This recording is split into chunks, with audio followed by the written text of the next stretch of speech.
الحمد للہ رب العالمین والصلاة والسلام علی اشرف الانبیاء والمرسلین وعلی آلہ واصحابہ اجمعین۔ قال اللہ تعالی وتبارک فی القرآن المجید والفرقان الحمید فی شان حبیبہ مخبرا وعامرا ان اللہ وملائکتہ یصلون علی النبی یا ایہا الذین آمنوا صلوا علیہ وسلموا تسلیما۔ اللہم صلی علی سیدنا و مولانا محمد معدن الجود والکرم صلاۃ و سلاما علیک یا سیدی یا رسول اللہ وعلی آلک و اصحابک یا حبیب اللہ۔ تمام حمد و ثنا، تعریف و توصیف اللہ جل مجدہ الکریم کی ذات بابرکات کے لیے، جو خالق کائنات بھی ہے اور مالک شش جہات بھی۔ اللہ جل وعلا کی حمد و ثنا کے بعد رسول رحمت، شفیع معظم، نبی محتشم، حضور ختمی المرتبت صلی اللہ علیہ وآلہ وسلم کے حضور ناز میں اپنی عقیدتوں، ارادتوں اور محبتوں کا خراج پیش کرنے کے بعد واجب الاحترام، ذوی الاحتشام، عالی مرتبت، محتشم سامعین، سامعات، السلام علیکم ورحمۃ اللہ وبرکاتہ۔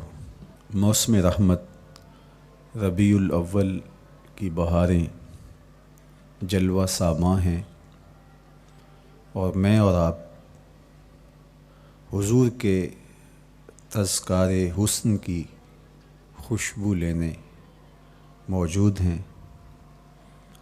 آقا کریم علیہ السلام کے جمال جہاں آرا کی تابانیاں اور جلوہ سامانیاں ہمارے ذوق کی تسکین، قلب کا قرار، روح کی ٹھنڈک، ایمان کی تازگی، عشق و محبت کی نہضت کا سبب اور ذریعہ ہے۔ آقا کریم علیہ السلام کے فضائل، حضور علیہ الصلاۃ والتسلیم کے خصائل اور آپ کے شمائل بیان کرنا شروع سے ہی اہل ایمان کا طریقہ رہا ہے۔ خصائل حضور کی سیرت کے عنوان کو کہا جاتا ہے، فضائل حضور کی عظمت و رفعت حضور کے معجزات کا عنوان ہے، شمائل حضور کے اعضائے نور کا تذکرہ جاں فضا ہے، حضور کے حسن و جمال کی باتیں ہیں۔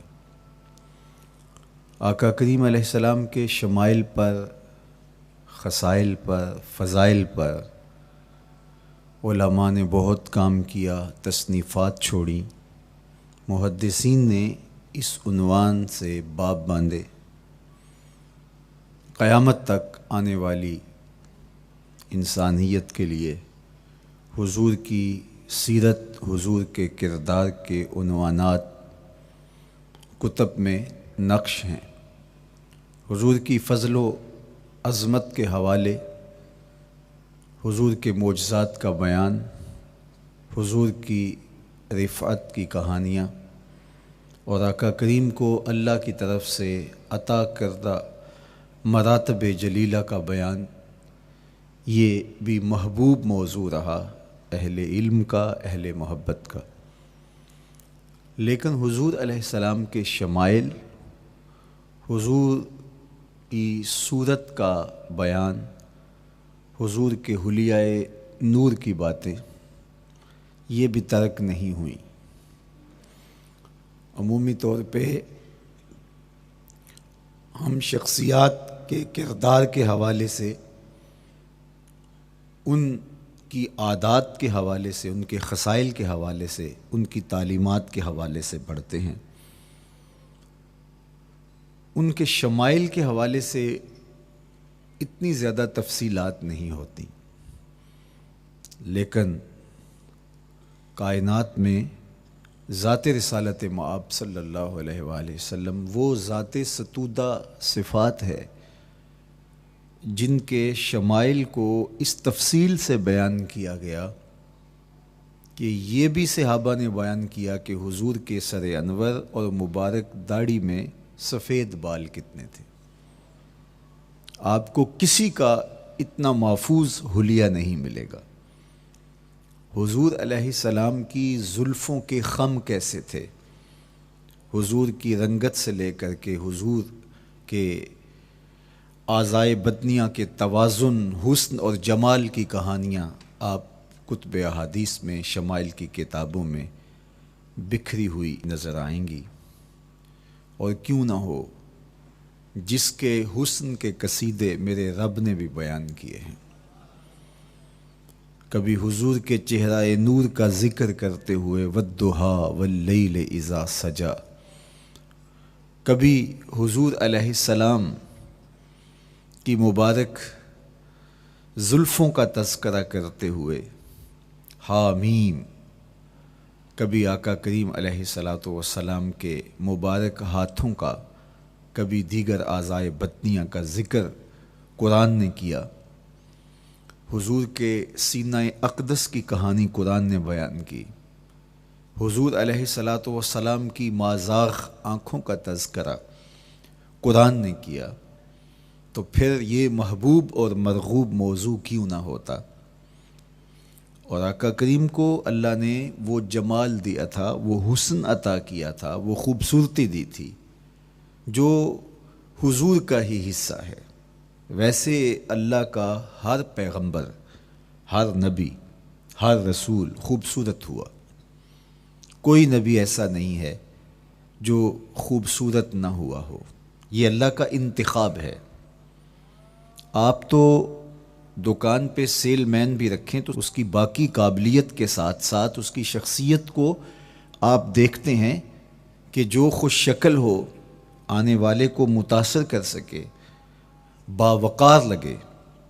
تو جس کو اس نے نبی بنانا تھا تو اس کو اس نے یوں ہی یہ عظمت اور یہ رفعت عطا کر دینی تھی۔ تو اللہ کا ہر نبی حسین، ہر نبی جمیل، لیکن جو جمال، جو خوبصورتی، جو حسن، جو شان و شوکت اللہ نے میرے اور آپ کے آقا و مولا حضور ختمی المرتبت کو عطا کی، وہ حضور کا ہی مقسوم ہے، وہ حضور علیہ السلام کا ہی حصہ ہے۔ سر انور سے لے کر پائے نور تک حضور کا ہر عضو بدن خوبصورتی کا مرقع اور جمال کا معیار ہے۔ خوبصورتی کیا ہوتی ہے، حسن محمد کو دیکھ لو۔ کوئی عیب، کوئی نقص حضور کے پاکیزہ وجود میں نہیں رکھا گیا۔ خلقت مبرأ من کل عیب، حضور کے سامنے حضرت حسان بن ثابت نے یہ پڑھا اور آقا کریم نے اس پر خوشی کا اظہار کیا اور اللہ کی بارگاہ میں دعا کی، اللہم ایدہ بروح القدس، جبریل امین سے اللہ اس کی مدد فرما۔ تو انہوں نے یہ بات کہی کہ آپ کو ہر عیب سے مبرہ رکھا گیا ہے، آپ کا پیکر نور، آپ کا وجود مسعود حسن و جمال کا ایسا مرقع بنایا گیا کہ جس میں کوئی نقص نہیں رکھا گیا۔ صوری حسن بھی عطا کیا گیا، مانوی حسن بھی عطا کیا گیا۔ حضور کے اعضاء کا جو ظاہری حسن تھا وہ بھی اپنی مثال آپ تھا، اور جو باطنی جمال اور باطنی حسن اور باطنی کمال عطا کیا گیا تھا وہ بھی اپنی مثال آپ ہے۔ اگر حضور علیہ السلام کے مبارک ہاتھوں کو جمال دیا گیا ہے، لیکن جو توانائی عطا کی گئی، جو طاقت عطا کی گئی، ید اللہ کے جو جلوے ان ہاتھوں میں رکھے گئے، وہ بھی ایک دل آویز کہانی ہے۔ اگر آنکھوں کی پتلیاں خوبصورت ہیں اور آپ کی مبارک آنکھوں کی چمک سے کائنات اس کو دیکھ کر کے مبہوت ہو جاتی ہے، مازاق کے کجلے اس میں رکھے گئے ہیں، لیکن اس کا معنوی حسن بھی دیکھیے کہ حضور بیٹھے مدینے میں ہیں اور جنت کا مشاہدہ کر رہے ہیں۔ وہ توانائی بھی عطا کی گئی کہ جس طرح روشنی میں دیکھا جاتا ہے حضور اسی طرح اندھیرے میں دیکھتے ہیں۔ فرمایا صحابہ صفیں سیدھی رکھا کرو، مت سمجھو کہ میں صرف آگے دیکھتا ہوں، میں آگے بھی دیکھتا ہوں، میں پیچھے بھی دیکھتا ہوں، میں تمہارے رکوع بھی دیکھتا ہوں اور دلوں میں پیدا ہونے والے خشوع بھی دیکھتا ہوں۔ اقبال بولے اے فروغت صبح آثار و دہور، چشم تو بی نندائے ما فی الصدور۔ لوگوں کی نظریں تو سینے کے اوپر دیکھتی ہیں، اے آمنہ کے در یتیم تیری نظر تو سینے کے اندر چھپے راز بھی دیکھتی ہے۔ تو صوری حسن بھی اور معنوی حسن بھی اللہ نے اپنے محبوب کو عطا کیا، اور اللہ جل شانہ نے وہ جمال دیا حضور کو کہ جو دیکھتا وہ دیکھتا ہی رہ جاتا۔ ایسی چمک، ایسی رعنائی، ایسی خوبصورتی اور ایسا جمال تھا، دیکھنے والے کہا کرتے ہیں اللہ اللہ، یاد آتا ہے خدا دیکھ کے صورت تیری۔ کتنے لوگ ہیں جنہوں نے صرف حضور کے چہرے کو دیکھا اور لبوں پہ کلمہ جاری ہو گیا۔ معروف نام حضرت عبداللہ بن سلام رضی اللہ تعالیٰ عنہ کا ہے۔ یہودیوں کے بہت بڑے حبر تھے، بہت بڑے عالم تھے۔ حضرت یوسف علیہ السلام کی اولاد سے تعلق تھا، اور اس معاشرت میں ایک وقار کی مسند پہ براجماں رہتے، لیکن جو ہی حضور علیہ السلام مکے سے ہجرت فرما کے مدینہ تشریف لائے تو یہ حضور کو دیکھنے آئے۔ با فضل الصدقہ اٹھا کر دیکھیے کہ ایک مناظرہ ترتیب دیا انہوں نے کہ ان سے یہ بات کروں گا، یہ سوال کروں گا، یہ اعتراض اٹھاؤں گا، لیکن جب حضور کی مجلس میں پہنچے اور آقا کریم علیہ السلام کے رخ زیبا کو دیکھا تو سارے سوال بھول گئے۔ رومی بولے اے لقائے تو جواب ہر سوال، حل شود ہر مشکلت بے کی لوکال۔ تیری ملاقات ہی تو سارے سوالوں کا جواب ہے، تیرا ایک بار دیکھ لینا ہی تو سارے مسئلے حل کر دیتا ہے۔ تو سوالات کا ایک ڈھیر اٹھائے لائے تھے، ایک گٹھڑی باندھ کے لائے تھے سر پہ رکھ کے، لیکن جو ہی حضور کو دیکھا تو وہ جو گٹھڑی باندھ کے لائے تھے اس کی گرہیں ڈھیلی ہونے لگی، پھر سوال تتلیوں کی طرح اڑنے لگے، اور حضور کو دیکھا تو کوئی سوال ہی باقی نہ رہا۔ اب آقا کریم نے فرمایا عبداللہ ابن سلام آؤ کدھر آئے ہو؟ یہ تو مناظرہ کرنے آئے تھے، سودا لینے کے لیے بازار گئے ہم، ہاتھ اس کے بکے جس کے خریدار گئے ہم۔ لیکن جب آقا کریم نے پوچھا کہ آؤ کدھر آئے ہو تو انہوں نے کہا حضور میں آپ کا غلام بننے آیا ہوں، تیری تک کے ادامہ میں مرید ہو گئے، حضور کے ہاتھ پہ بیعت اسلام کر لی۔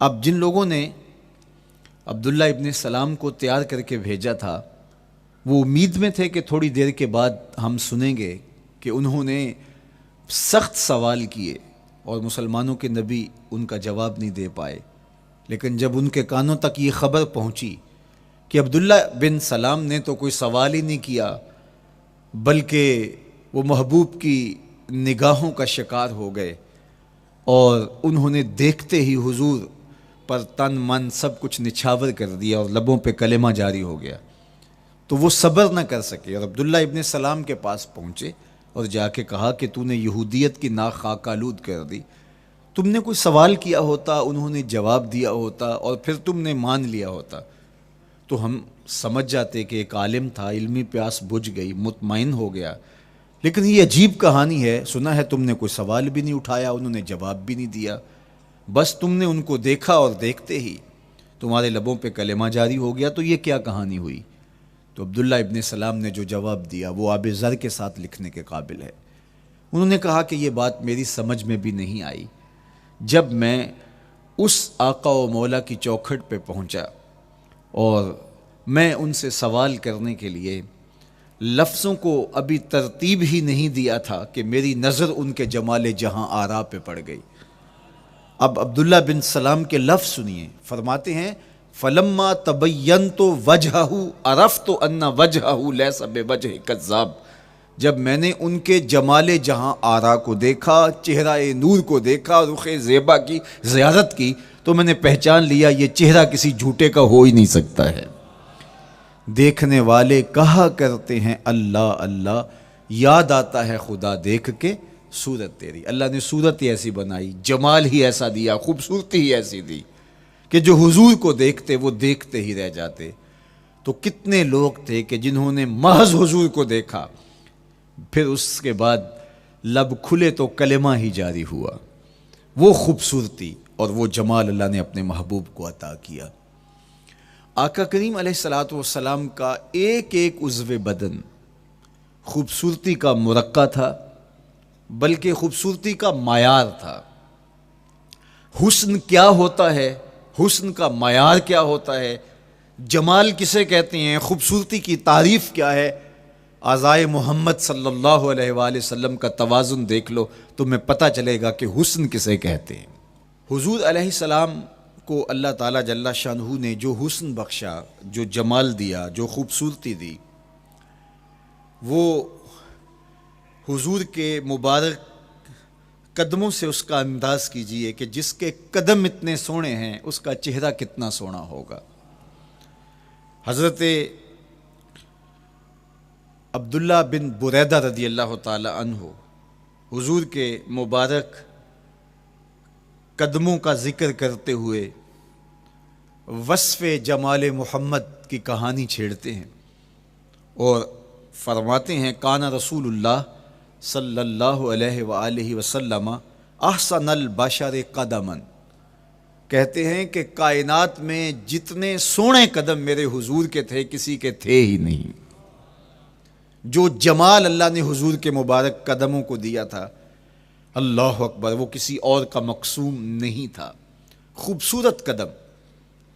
اور حضرت انس رضی اللہ تعالیٰ عنہ، حضرت ابو ہریرہ رضی اللہ تعالیٰ عنہ، اور حضور کے وصاف ہیں حضرت ہند بن ابی حالہ رضی اللہ تعالیٰ عنہ، یہ حضور کا حلیہ بیان کرتے ہیں۔ حضرت امام حسن بن علی رضی اللہ تعالیٰ عنہ نے حضرت ہند بن ابی حالہ کو ایک دن کہا کہ مجھے اپنے آقا و مولا کا حلیہ بتاؤ، تو انہوں نے حضور کا حلیہ بیان کیا۔ یہ حضور کے وصاف ہیں، چونکہ انہوں نے حضور علیہ السلام کو بہت قریب سے دیکھا اور آقا کریم علیہ السلام کی زیارت سے مالا مال ہوئے۔ ویسے حضرت امام حسن نے بھی تو حضور کو دیکھا تھا، اور بھی اصحاب نے حضور کو دیکھا تھا۔ یہاں یہ بات دلچسپی سے خالی نہیں ہے کہ صحابی ہی تب بنتا ہے جب وہ حضور کو بنظر ایمان دیکھے، لیکن صحابہ ایک دوسرے سے پوچھتے تھے کہ بتاؤ حضور کیسے تھے؟ میاں تم نے نہیں دیکھا؟ تو وہ کہتے تھے دیکھ کر بھی نہیں دیکھا۔ صرف چند لوگ ہیں جو حضور کا حلیہ بیان کرتے ہیں، اس کی کیا وجہ؟ تو علماء نے لکھا کہ حضور کے چہرے پہ جلووں کی تابش ایسی تھی اور حضور کا جمال ایسا تھا اور اس کی چمک ایسی تھی کہ کسی میں ہمت ہی نہیں تھی کہ وہ جی بھر کے دیکھ سکے۔ تو بعد میں ایک دوسرے سے پوچھتے تھے بتاؤ تم نے دیکھا تو حضور کیسے تھے؟ اگر ان لوگوں کی تعداد میں آپ کو بتاؤں تو 3 درجن سے زیادہ نہیں ہوگی جو حضور علیہ السلام کے وصاف ہیں، حضور کے حلیہ نگار ہیں، جو آقا کریم علیہ الصلوۃ والسلام کی صورت کا نقشہ بیان کرتے ہیں۔ دیکھا 1,24,000 اصحاب نے ہے، لیکن جو وصف بیان کرتے ہیں، شمائل رسول کو بیان کرتے ہیں، ان کی تعداد 3 درجن سے زیادہ نہیں ہے۔ اور یہ بھی وہ لوگ ہیں جنہوں نے حضور کو بچپن میں دیکھا، جنہوں نے حضور کو سوئے ہوئے دیکھا، حضور کو بہت قریب سے دیکھا۔ حضور علیہ الصلوۃ والسلام کے پاس ان کا آنا جانا بہت زیادہ تھا، اس طرح انہوں نے حضور علیہ السلام کو دیکھا۔ حضرت حسان بن ثابت رضی اللہ تعالی عنہ فرماتے ہیں کہ میں جو حضور کا حلیہ بیان کرتا ہوں تو اس کا سبب یہ ہے کہ میرے پاس حضور کو دیکھنے کا ایک طریقہ آ گیا تھا۔ فلما نظرت الى انوارہ فوضعت کفی علی عینی خوفا من ذہاب بصری، کہا کہ جب میں حضور کو دیکھتا تھا تو اپنی آنکھوں پر انگلیاں رکھ کے انگلیوں کی اوٹ سے دیکھتا تھا کہ حضور کے جلووں کی چمک سے میری آنکھوں کی بینائی نہ جاتی رہے۔ یہ کون کہہ رہے ہیں؟ حضرت حسان بن ثابت رضی اللہ تعالیٰ عنہ۔ اور آپ جانتے ہیں حضرت حسان بن ثابت رضی اللہ تعالیٰ عنہ شاعر ہیں، اور شاعر حسن دیکھنے میں بڑا دلیر ہوتا ہے، اور یہ حسن بھی ابھی پوشیدہ ہے، 70,000 بشریت کے پردے ڈالے گئے ہیں۔ اگر یہ حسن بے نقاب ہوتا تو کوئی جلووں کی تاب ہی نہ لا سکتا۔ یہی بہتر ہے کہ وہ پردے میں رو پوش رہے، وہ اگر پردہ اٹھا دے تو کسے ہوش رہے۔ کس کی ہمت تھی؟ اب چھپا ہوا مستور حسن بھی اگر دیکھتے ہیں تو آنکھوں پہ انگلیاں رکھ کے دیکھتے ہیں، اور بیان کرنے والوں کی تعداد میں نے عرض کی کہ 3 درجنوں سے زائد نہیں ہے۔ تو یہ وہ لوگ ہیں جنہوں نے حضور کو دیکھا۔ اب امام حسن پوچھ رہے ہیں حضرت ہند بن ابی حالہ رضی اللہ تعالی عنہ کو کہ آپ نے حضور کو دیکھا تو مجھے بتائیے میرے نانا کا جمال کیسا تھا۔ تو حضرت ہند بن ابی حالہ نے حضور کا حلیہ بیان کیا۔ تو جب حضور کے قدموں کی کہانی انہوں نے بیان کی تو حضرت ہند بن ابی حالہ نے کہا کان النبی صلی اللہ علیہ وآلہ وسلم شسن القدمین والکفین، حضور علیہ السلام کے مبارک قدم اور حضور کی ہتھیلیاں پر گوشت تھے۔ یہ حضور علیہ السلام کے مبارک قدموں کا جمال بیان کرتے ہیں۔ اللہ اکبر۔ اور حضور علیہ السلام کے قدموں کے بارے میں امام ترمذی جو شمائل میں حدیث لائے ہیں اس میں انہوں نے یہ بھی بیان کیا کان رسول اللہ صلی اللہ علیہ وسلم مسیح القدمین، حضور علیہ السلام کے مبارک قدم ملائم تھے، خوبصورت تھے، کھردرے نہیں تھے، کوئی پھٹن نہیں تھی۔ عمومی طور پہ قدم پھٹ جاتے ہیں اور ایڑیاں بہت سارے لوگوں کی پھٹ جاتی ہیں تو وہ خوبصورتی باقی نہیں رہتی۔ تو وہ کہتے ہیں کہ حضور مسیح القدمین تھے، اور جب آقا کریم علیہ السلام کے مبارک قدموں پہ پانی ڈالا جاتا تو وہ ڈھل کے نیچے چلا جاتا۔ یہ تھا حضور کے قدموں کا حسن اور حضور کے قدموں کا جمال۔ اچھا، آقا کریم علیہ السلام کی جو مبارک ایڑیاں تھیں وہ زیادہ پر گوشت نہیں تھیں، ان کے اوپر گوشت زیادہ نہیں چڑھا تھا، اس لیے کہ ایڑیوں کا زیادہ پر گوشت ہونا ایڑیوں کے حسن کو زائل کر دیتا ہے۔ حسن کا مرقع ہی جمال مصطفیٰ ہے، تو اس لیے اللہ نے ایک ایک عضو کو تراش کر کے بنایا ہے، بلکہ پوچھ پوچھ کے بنایا ہے۔ جس طرح حسان بن ثابت رضی اللہ تعالی عنہ کہتے ہیں کَأَنَّكَ قَدْ خُلِقْتَ كَمَا تَشَاءُ، محبوب مجھے تو یوں لگتا ہے جس طرح آپ کے رب نے آپ کو آپ سے پوچھ کے بنایا ہے کہ محبوب بتاؤ کہ میں آپ کے اعضاء کو کیسے توازن اور کیسے حسن اور کیسے جمال دوں۔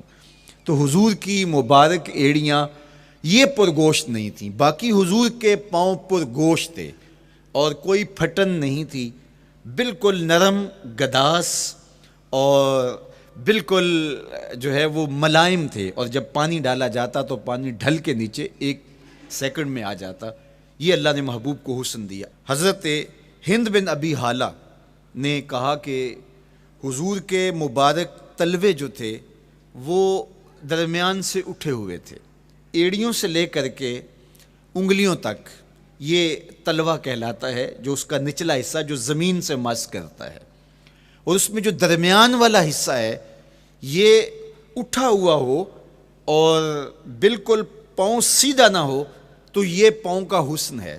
پاؤں کا بالکل سیدھا ہو جانا یہ پاؤں کے حسن کو زائل کر دیتا ہے۔ اس میں تھوڑا سا خم ہو، جب چلے تو انگلیاں اور پنجے کا جو ہے وہ آگے والا حصہ زمین پہ لگے اور ایڑی لگے، اور درمیان والا حصہ زمین پہ نہ لگے، تو یہ حسن ہوتا ہے کسی کے پاؤں کے تلوے کا۔ اللہ نے محبوب کے مبارک قدم کی پشت کو بھی حسن دیا، حضور کے تلووں کو بھی حسن دیا، حضور کی ایڑیوں کو بھی حسن دیا۔ سائل الاطراف، حضور کی مبارک انگلیاں قدرے لامبی تھیں، اور یہ حسن ہوتا ہے۔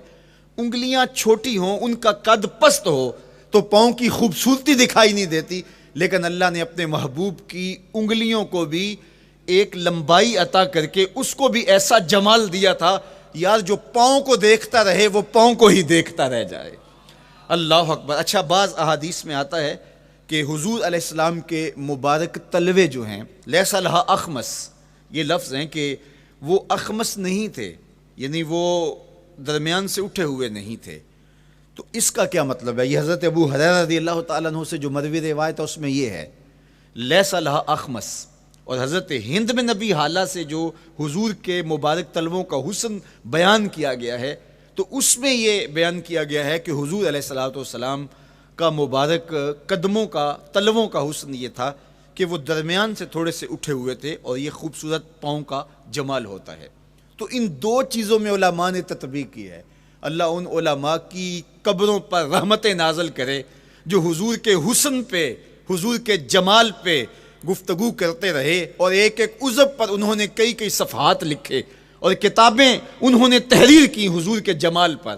اب حضرت ہند بن ابی حالہ رضی اللہ تعالی عنہ، انہوں نے تو حضور کو گھر میں دیکھا تھا، یہ حضرت خدیجۃ الکبریٰ رضی اللہ تعالی عنہا کے فرزند تھے ابو حالہ سے۔ اب انہوں نے تو دیکھا، اب حضور لیٹے ہیں تو انہوں نے حضور کے پاؤں کو دیکھا کہ درمیان میں ہلکا سا خم ہے اور یہ پاؤں کا جمال ہے۔ اب حضرت ابو ہریرہ رضی اللہ تعالی عنہ نے جو حضور کے پاؤں کو دیکھا تو یہ اندرون خانہ کا دیکھنا نہیں تھا، تو انہوں نے کیسے دیکھا؟ تو حضرت ابو ہریرہ سے مروی ایک روایت سے سمجھ آتی ہے کہ انہوں نے جو کہا کہ لیس لہا اخمس، کہ ان کے مبارک تلوے درمیان سے اٹھے ہوئے نہیں تھے بلکہ بالکل برابر تھے، تو اس کا کیا مطلب ہے؟ تو حضرت ابو ہریرہ سے ایک روایت مروی ہے، وہ فرماتے ہیں کہ جب حضور علیہ السلام کسی چٹان کے اوپر چلتے تو حضور علیہ الصلوۃ والسلام کا وہاں قدم پڑتا تو وہ اس چٹان کے اندر حضور کا قدم گھس جاتا، وہ موم کی طرح چٹان نرم ہو جاتی۔ اس طرح زمین پر بھی حضور چلتے تو مبارک پاؤں کا جو نشان قدم ہے وہ پورا دکھائی دیتا۔ تو حضرت ابو ہریرہ رضی اللہ تعالیٰ عنہ اس سے یہ سمجھے کہ حضور کے تلوے جو ہیں وہ برابر ہیں۔ تو علماء نے اس پر گفتگو کی ہے۔ ایک تو حضور جب چلتے تھے تو آقا کریم پورے زور سے قدم زمین پہ رکھتے تھے اور اس وقار سے چلتے تھے کہ جس طرح حضور اونچائی سے نیچے کی طرف اتر رہے ہوں۔ تو جب پاؤں کو جما کر کے زور سے رکھا جائے تو پھر جو ہے وہ نشان نیچے پڑتا ہے۔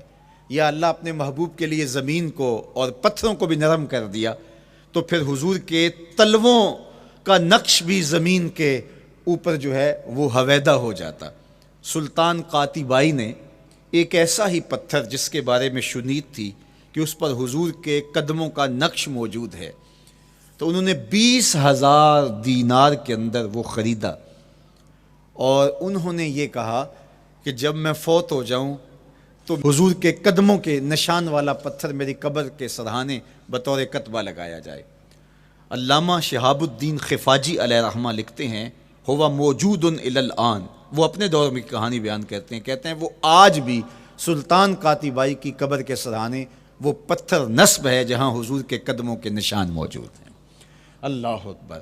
تو آقا کریم علیہ الصلوۃ والسلام کے مبارک تلوے، حضور علیہ السلام کی کم گوشت تراشی ہوئی ایڑیاں، اور مسیح القدمین حضور علیہ السلام کے ملائم نرم گداز پاؤں، ان کا حسن اور ان کا جمال، اور آقا کریم علیہ السلام کے قدموں کی انگلیاں جو قدرے لمبی تھی، اور ان میں جو درمیان والی انگلی تھی وہ زیادہ لمبی تھی، اس پر حضرت میمونہ بنت کردم رضی اللہ تعالی عنہا اس انگلی کا حسن بیان کرتی ہیں، کہتی ہیں مجھے شوق ہوا کہ میں حضور کو دیکھوں، تو اپنے والد گرامی کے ساتھ حجۃ الوداع کے موقع پر میں بھی سعادت حج پا رہی تھی، تو حضور کو ملنے کے لیے جب ہم پہنچے تو آقا کریم اونٹنی کے اوپر سوار تھے، ناقہ پر جلوہ فراز تھے، تو میرے میں ہمت نہ ہو سکی کہ حضور کے چہرے کو دیکھ سکوں۔ ایسا جلوہ، ایسا جمال، اللہ اکبر، اور ایسا روب اور ایسی چمک چہرے کی اور تابشیں تھیں کہ میرے اندر ہمت نہ ہو سکی کہ میں حضور کے چہرہ نور کو دیکھ سکوں۔ اب آقا کریم اونٹنی پہ سوار تھے تو میں حضور کے مبارک پاؤں کو دیکھنے لگی، میں بس حضور کے پاؤں کا جمال اور خوبصورتی دیکھنے لگی، اسی میں کھو گئی۔ اب حضرت میمونہ بنت کردم رضی اللہ تعالی عنہا حضور کے مبارک قدموں کی ایک انگلی کا حسن بیان کرتی ہیں۔ اللہ اکبر۔ حضرت میمونہ بنت کردم سے یہی ایک روایت مروی ہے، ساری زندگی ان کے پاس سرمایہ یہی تھا، جب کسی مجلس میں جاتی تو وہ کہتی تمہیں بتاؤں حضور کی مبارک انگلی کا حسن کیا تھا؟ یہ سرمایہ ساتھ لیے لیے پھرتی کہ میں نے حضور کی انگلی کو دیکھا ہے، میں نے حضور کے قدم اور حضور علیہ السلام کے تلووں کی زیارت کی ہے. تو وہ اس حسن کو بیان کرتے ہوئے کہا کرتی تھی فما نسیتو فیما نسیتو طولا اصبع قدمہ السبابہ علی سائر اصابعہ. جو سبابہ انگلی ہے، انگوٹھے کے ساتھ والی انگلی کو سبابہ انگلی کہتے ہیں، اور اس کے ساتھ والی انگلی کا جو قد دراز تھا اور باقی انگلیوں کی نسبت وہ انگلی لمبی تھی، کہا اس کا حسن آج بھی میری نگاہوں میں گھومتا رہتا ہے اور ہر وقت میرے تصور میں رہتا ہے. میرے تصور سے کبھی اس انگلی کا جمال ہی ختم نہیں ہوا، انگلی کا حسن ہی کبھی زائل نہیں ہوا، ہر وقت اس کے تصور میں کھوئی رہتی ہوں. یار چہرے کے جمال کو کون بیان کرے گا، یہاں تو انگلی کا حسن بیان نہیں ہو رہا. ابھی وہ شعر پڑھا جا رہا تھا نا کہ قدموں پہ جبیں کو رہنے دو، قدموں پہ جبیں کو رہنے دو، چہرے کا تصور مشکل ہے. قدموں پہ جبیں کو رہنے دو، چہرے کا تصور مشکل ہے. جب چاند سے بڑھ کر ایڑی ہے رخسار کا عالم کیا ہوگا، جب چاند سے بڑھ کر ایڑی ہے رخسار کا عالم کیا ہوگا. تو اللہ نے اپنے محبوب علیہ الصلوۃ والسلام کو وہ جمال، وہ خوبصورتی اور حضور کے مبارک قدم، حضرت عبداللہ بن بریدہ رضی اللہ تعالی عنہ سے مروی روایت، کان رسول اللہ صلی اللہ علیہ وآلہ وسلم احسن البشر قدما، کہتے ہیں جتنے سونے قدم، جتنے من مونے قدم میرے حضور کے تھے، اتنے سونے قدم کسی اور کے تھے ہی نہیں. اللہ نے اپنے محبوب کو وہ جمال، وہ خوبصورتی اور وہ نور عطا کیا تھا. اچھا، یہ قدم، یہ ایڑیاں، یہ مبارک تلوے اور یہ داراز انگلیاں اور ان انگلیوں کی چمک اور ان کی رنگت کا جمال اور خوبصورتی، جہاں اس کا صوری حسن تھا تو مانوی حسن بھی دیکھنے والا تھا. یہ قدم اٹھ جائیں اللہ اکبر تو تقدیر کے فیصلے ہوتے دکھائی دیتے ہیں. ان قدم کی اونچائی، ان قدم کی بلندیاں کہ عرش حق ان قدموں کے بوسے لے رہا ہے. اور میرے امام بولے زہ عزت و اے طلائے محمد، زہ عزت و اے طلائے محمد، کہ ہے عرش حق زیر پائے محمد. قدموں کا حسن وہ بھی دیکھنے والا اور قدموں کی بلندی اور اونچائی اور اس کی شان و شوکت وہ بھی دیکھنے والی. اللہ اکبر. آقا کریم علیہ السلام حضرت ابو بکر صدیق کے ساتھ، حضرت عمر فاروق کے ساتھ اور حضرت عثمان غنی کے ساتھ احد پہاڑ پر تشریف لے گئے. یہ حدیث آپ نے بارہا علماء سے سنی ہے. احد کی چھاتی پہ جب حضور کے قدم آئے اللہ اکبر تو وہ خوشی سے جھوم اٹھا، مقدر جاگ گئے، بخت بیدار ہو گئے.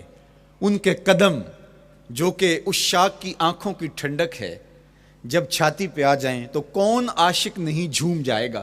یہ تو حضور کے قدموں کے حسن کو بیان کیا جا رہا ہے.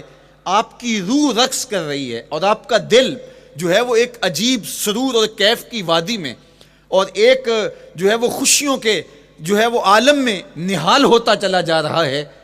لیکن یہ قدم جب چھاتی پہ آیا تو پھر احد، ظاہر تو پتھر ہے احد، لیکن حضور سے پتھر بھی پیار کرتے ہیں. فرمایا احد جبل یحبنا ونحبہ، احد ہم سے پیار کرتا ہے، پہاڑ ہے، پتھر ہے، لیکن ہم سے پیار کرتا ہے، ہم اس سے پیار کرتے ہیں.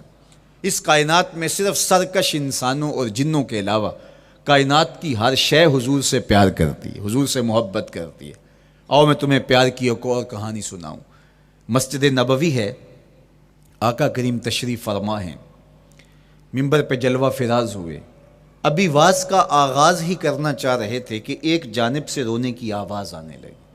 صحابہ کہتے ہیں رونے والا اس درد سے روتا ہے کہ لگتا تھا کلیجہ پھٹ جائے گا. کناقۃ الخلوج، جس طرح اونٹنی کا بچہ بچھڑ جائے اور وہ اس کے غم میں، اس کی جدائی میں درد سے روکتی ہے، چیختی ہے، چلاتی ہے، رونے والے کا انداز درد ایسا ہی تھا اور لگتا تھا کہ جس طرح اس کا کلیجہ پھٹ جائے گا. صحابہ دائیں بائیں دیکھتے ہیں لیکن رونے والا دکھائی بھی نہیں دیتا، اور ماحول کے اندر اس طرح درد پھیل رہا ہے کہ سینوں میں دل لرز رہے ہیں اور عجیب کیفیت طاری ہو گئی. حضور ابھی بیٹھے ہیں، خطبے کا آغاز بھی نہیں ہوا اور رونے والا کیف و درد میں روتا چلا جا رہا ہے۔ فنزل النبی صلی اللہ علیہ وسلم عن المنبر، حضور ممبر سے نیچے تشریف لائے۔ صحابہ کی آنکھیں محو حیرت ہیں، استجاب کا عالم ہے، یہ کون رو رہا ہے اور اتنے درد سے رو رہا ہے اور دکھائی بھی نہیں دے رہا۔ آقا کریم ممبر سے نیچے جلوہ فراز ہوئے، ایک سمت بڑھے، کھجور کا خشک تنا پڑا تھا۔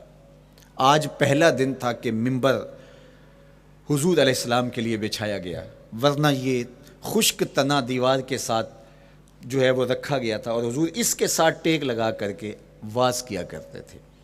جب ممبر بن گیا تو اس کو اٹھا کر کے اب اس کی ضرورت نہیں رہی، ایک کونے میں ڈال دیا گیا۔ اب جو ہی حضور ممبر پہ تشریف فرما ہوئے تو اس خشک تنے کا کلیجہ لرز اٹھا اور وہ ایسے روتا تھا جس طرح اونٹنی کا بچہ بچھڑ جائے اور وہ روتی ہے، اس طرح وہ خشک تنا رو رہا تھا۔ اس تنے ہنانا در ہجر رسول زار می نالت چو ارباب عقول، جس طرح عقل والے، جس طرح جو ہے وہ فہم و ادراک رکھنے والے لوگ روتے ہیں درد سے، وہ رو رہا تھا۔ آقا کریم علیہ السلام اس کے پاس گئے اور اس کو اپنی آغوش میں سمیٹ لیا۔ بچھڑا ہوا بچہ جب اپنی ماں کو ملے تو اس کی ہچکیاں بن جاتی ہیں، اس کی گھگھی بن جاتی ہے، تو یہی کیفیت اس کی ہو گئی اور آقا کریم اپنا دستے رحمت اس کے اوپر پھیرتے چلے جاتے ہیں۔ بتدریج اس کی سسکیاں، اس کے رونے کی آواز کم ہوتی چلی جا رہی ہے۔ آہستہ آہستہ وہ خاموش ہو گیا۔ حضور پھر دوبارہ تشریف لائے اور ممبر پہ خطبہ دینے سے قبل صحابہ کی آنکھوں میں استجاب کا عالم دیکھا، حیرت کی فراوانی دیکھی۔ فرمایا کہ تم جو سوال کرنا چاہ رہے ہو، جو تمہاری آنکھوں میں پوشیدہ سوال ہے، میں اس کو اچھی طرح جانتا ہوں۔ لو لم افعل ہاکذا لحن الی یوم القیامہ، اگر میں ممبر سے اتر کے اپنے عاشق زار کو یوں تسلی نہ دیتا، یہ قیامت تک یوں ہی روتا ہی رہتا۔ حضرت محمد بن سیرین رضی اللہ تعالیٰ عنہ کہا کرتے تھے کہ حضور کی محبت میں ایک خشک تنا بھی زار و زار روئے تو جس کے سینے کے اندر محبت بھرا دل ہے تو وہ حضور کے عشق میں آنسو کیوں نہیں بہائے گا؟ حضور کی یاد میں اس کی آنکھیں آنسو کا خراج کیوں نہیں دیں گی؟ تو وہ خشک تنا حضور کی محبت میں رو رہا ہے۔ اب ہے یہ پتھر، لیکن میرے حضور فرماتے ہیں کہ یہ پہاڑ مجھ سے پیار کرتا ہے اور میں اس سے پیار کرتا ہوں۔ اب حضور اپنے اس محب کے گھر تشریف لے گئے اور اس کی چھاتی پہ قدم رکھا تو وہ خوشی سے جھوم اٹھا۔ فضاربا برجلہ، اپنا مبارک پاؤں زور سے مارا۔ فقال اسبت احد فانما علیک نبی و صدیق و شہیدان، فرمایا احد ٹھہر جا، تیرے اوپر اللہ کا ایک نبی ہے، ایک صدیق اور 2 شہید ہیں۔ تو حضور کی مبارک ایڑی کے لگنے کی دیر تھی، حضور کے قدم کی ضرب کی دیر تھی کہ اس کا زلزلہ تھم گیا۔ میرے امام بولے ایک ٹھوکر سے احد کا زلزلہ جاتا رہا، ایک ٹھوکر سے احد کا زلزلہ جاتا رہا، رکھتی ہیں کتنا وقار اللہ اکبر ایڑیاں۔ زلزلہ آ گیا اس کے اوپر، وہ جھومنے لگا، لیکن حضور نے اپنا مبارک قدم مارا اور وہ ٹھہر گیا۔ اللہ اکبر۔ تو یہ پہاڑ آج بھی اس شاک جب شہر مدینہ میں حاضر ہوتے ہیں تو وہ احد پہ تو ضرور جاتے ہیں، حضرت امیر حمزہ کے مزار پہ حاضری دینے کے لیے اور اس جبل احد کو دیکھنے کے لیے۔ اور یقین جانیے گا جبل احد کو جب ہم دیکھتے ہیں تو عجیب کیفیات میں ڈوب جاتے ہیں۔ میں تو وہاں دوستوں کو کہا کرتا ہوں کہ آج پورا مدینہ بدل گیا ہے، یعنی اس کی وہ صورت، وہ کچے مکان، وہ گروندے، وہ گھر، وہ کوچہ و بازار، وہ کچی سڑکیں، وہ ماحول آج وہ آپ کو نظر نہیں آ رہا۔ جہاں کچے مکان تھے جن کے اوپر چھت کھجور کے پتوں کی پڑی تھی، وہاں عالی نصب پلازے آپ کو نظر آتے ہیں، فلک بوس آپ کو ہوٹل نظر آتے ہیں۔ وہ کچی سڑکیں آج آپ کو وہاں دکھائی نہیں دیتی، وہاں تارکول کی بچھی ہوئی سڑکیں دکھائی دیتی ہیں، خوبصورت پتھر لگے ہوئے آپ کو نظر آتے ہیں، وہ ممیاتی ہوئی بکریاں، وہ جگالی کرتے ہوئے اونٹ آج آپ کو وہاں دکھائی نہیں دیتے، وہ ماحول آپ کو نظر نہیں آتا۔ تو پرانا مدینہ اگر ڈھونڈنے نکلیں بھی تو ظاہر ہے اگرچہ ان پختہ اور خوبصورت عمارتوں کے اندر بھی عکس جمال محمد کا پڑ رہا ہے، لیکن وہ پرانا دور اگر آپ تلاش کرنا چاہیں تو وہ آپ کو وہ چیزیں نہیں ملتی، لیکن جب آپ احد پہ جاتے ہیں تو میں دوستوں کو کہتا ہوں اس احد کو جی بھر کے دیکھ لو، اس پہ ڈائریکٹ میرے حضور کی نظریں پڑی ہوئی ہیں، یہ بدلا نہیں، یہ 14 صدیوں سے جیسا تھا آج بھی ایسا ہے، اس پہ میرے حضور کی نظریں ڈائریکٹ پڑی ہوئی ہیں، اور آقا کریم علیہ الصلوۃ والسلام نے اس کو یوں دیکھا ہے۔ تو یہ احد حضور سے محبت کرنے والا ہے، حضور سے پیار کرنے والا ہے، اور اس پیار کی وجہ سے یہ پتھر قیامت کے دن جنت میں جائے گا، یہ پہاڑ جنت میں جائے گا۔ یار اگر ایک پہاڑ حضور سے پیار کر لے تو وہ مکین جنت بن جاتا ہے، اور اگر حضور کا غلام ایک عاشق حضور سے محبت کرے تو اللہ اس کو کتنے درجے عطا فرمائے گا۔ تو آقا کریم نے زور سے قدم مارا اور فرمایا احد ٹھہر جا، تیرے اوپر اللہ کا ایک نبی ہے، ایک صدیق ہے، اور 2 شہید ہیں۔ اللہ اکبر۔ تو یہ حضور علیہ الصلوۃ والسلام کے مبارک قدم کی شان ہے، یہ حضور کے مبارک قدم کا جمال ہے اور اس کی خوبصورتی ہے۔ غزوہ ذات الرقاع کے اندر حضرت جابر کا اونٹ چلتے چلتے تھک گیا، سفر لمبا تھا اور اونٹ کمزور تھا، تو چلتے چلتے اس کو تھکن ہو گئی، اب وہ قافلے سے پیچھے رہتا چلا جاتا ہے۔ تو اس نے حضور کی خدمت میں عرض کی، یا رسول اللہ یہ اونٹ تھک گیا ہے اور میں قافلے کے ساتھ چل نہیں پا رہا۔ تو آقا کریم علیہ الصلوۃ والسلام نے اپنے مبارک قدم سے اس اونٹ کو ٹھوکر لگائی، فَنَشِطَ حَتَّى كَانَ مَا يَمْلِكُ زَمَامَهُ۔ حضرت جابر کہتے ہیں اس کی لگام سنبھالی نہیں جاتی تھی، اتنا تیز چلتا تھا۔ یار جس کے قدموں کی ٹھوکر سے یہ توانائی آ جائے، اس کے ہاتھوں کی توانائی کا عالم کیا ہوگا۔ تو اللہ نے صرف حضور کے مبارک قدموں کو صوری حسن ہی نہیں دیا تھا، مانوی جمال اور توانائی بھی عطا فرمائی تھی۔ حضور علیہ السلام کے چچا جناب ابو طالب کہتے ہیں کہ میں حضور علیہ السلام کے ساتھ تھا، تو راستے میں ذی المجار کی منڈی آئی، اور وہاں حالات ایسے تھے کہ پینے کے لیے پانی دستیاب نہیں تھا۔ تو میں نے کہا کہ عطشت ولیس عندی ماء، مجھے تو سخت پیاس لگی ہے اور پانی بھی پاس نہیں ہے۔ فنزل النبی صلی اللہ علیہ وسلم وضرب بقدمہ الارض فخرج الماء فقال اشرب۔ تو حضور نے اپنے مبارک پاؤں سے زمین پر ٹھوکر لگائی، چشمہ پھوٹ پڑا، اور آقا کریم نے فرمایا چچا پانی پی لیجئے۔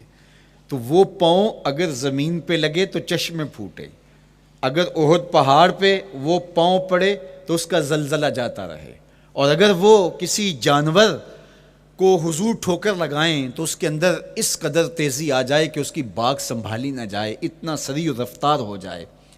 اب ان قدموں پہ کون قربان نہیں ہوگا؟ یار ان قدموں کو چومنے کے لیے جبریل بھی تو بے تاب دکھائی دیتے ہیں نا۔ معراج کی شب جب جبریل حاضر خدمت ہوئے، حضور محو استراحت ہیں، تو جبریل عرض گزار ہوئے، مالک تیرا محبوب تو سو رہا ہے۔ اللہ اکبر، تبارک اللہ، شان تیری تجھی کو زیبا ہے بے نیازی، کہیں پہ جوش لن ترانی، کہیں تقاضے وصال کے تھے۔ ایک کوہ طور پہ خود چل کے جاتا ہے اور عرض گزار ہوتا، رب آرنی انظر الیک، مالک تجھے دیکھنا چاہتا ہوں۔ اللہ اکبر، سراپا چشم بنا ہوا ہے اور کہتا ہے مالک میں تجھے دیکھنا چاہتا ہوں۔ جواب کیا آتا ہے؟ لن ترانی، تم نہیں دیکھ سکتے، میرے جلووں کی تاب نہیں لا سکتے۔ ایک خود چل کے جا رہا ہے اور تقاضۂ رویت کرتا ہے، اور جواب آتا ہے لن ترانی۔ اور ایک سویا ہوا ہے چادر اوڑھ کے، اور جبریل کہتے ہیں محبوب اٹھیے، رب آپ کو بلا رہا ہے۔ تبارک اللہ، شان تیری تجھی کو زیبا ہے بے نیازی، کہیں پہ جوش لن ترانی، کہیں تقاضے وصال کے تھے۔ تو جبریل حاضر خدمت ہوئے، حضور استراحت میں ہیں، تو آواز آئی یا جبریل قبل قدم ہے، میرے محبوب کے قدموں کو چوم لے۔ اب جبریل حضور علیہ السلام کے قدموں کو بوسے دے رہے ہیں۔ کسی نے جبریل سے تصور کے عالم میں پوچھا، حضور کے قدم چومے، حضور کے تلووں کو بوسے دیے، بتا کیفیت کیا ملی؟ تو بولے نہ جنت کی کلیوں میں دیکھا مزہ جو محمد کی تلیوں میں دیکھا۔ وہ سرور وہاں جو نصیب ہوا۔ وفد عبد القیس جب مدینہ المنورہ آیا تو ان میں ایک صاحب ہیں، وہ کہتے ہیں میں دوڑتا ہوا حضور کے پاس آیا، بس بے چینی تھی، اضطراب تھا۔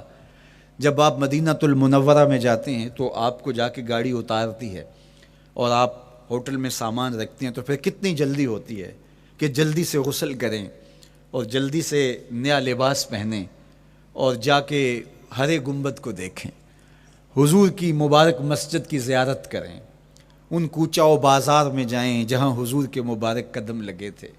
اللہ اکبر۔ تو اب یہ وفد عبد القیس جب آیا تو ان میں ایک صحابی حضرت زرع رضی اللہ تعالیٰ عنہ فرماتے ہیں کہ میں پھر تیزی کے ساتھ گیا اور پھر ہم جا کے حضور کے ہاتھ بھی چومنے لگے، حضور کے قدم بھی چومنے لگے۔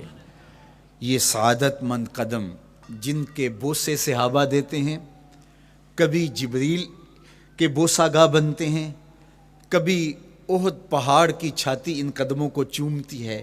یہی قدم ایک موقع ایسا آتا ہے یاد خدا میں، اللہ کے شکرانے میں، نماز میں لمبے قیام میں سوج جاتے ہیں، اور میرا مالک کہتا ہے اے چادر اوڑھنے والے، ساری رات جاگا نہ کر، کبھی سو بھی لیا کر۔ اللہ اکبر۔ تو یہ حضور علیہ السلام کے مبارک قدموں کا جمال اور مبارک قدموں کا حسن اور خوبصورتی ہے۔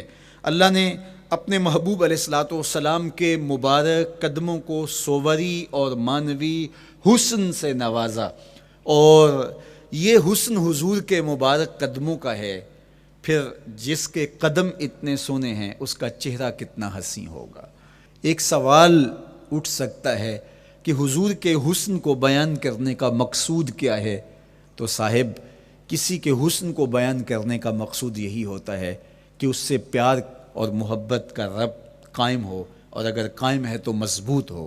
ہم حضور علیہ السلام کے حسن کو بیان اسی لیے کرتے ہیں، اور محدثین نے اس پر باقاعدہ کتابیں اسی لیے لکھیں، اور کتب حدیث میں باقاعدہ شمائل رسول پہ باب اسی لیے باندھے تاکہ لوگوں کے سینے میں حضور کی محبت کی جوت لگے، اور وہ جو شعلہ جوالہ ان کے سینے میں حب رسول کا ہے وہ اور بھڑک اٹھے، اور بندہ جس سے محبت کرتا ہے پھر اس کی اطاعت بھی کرنے لگ جاتا ہے۔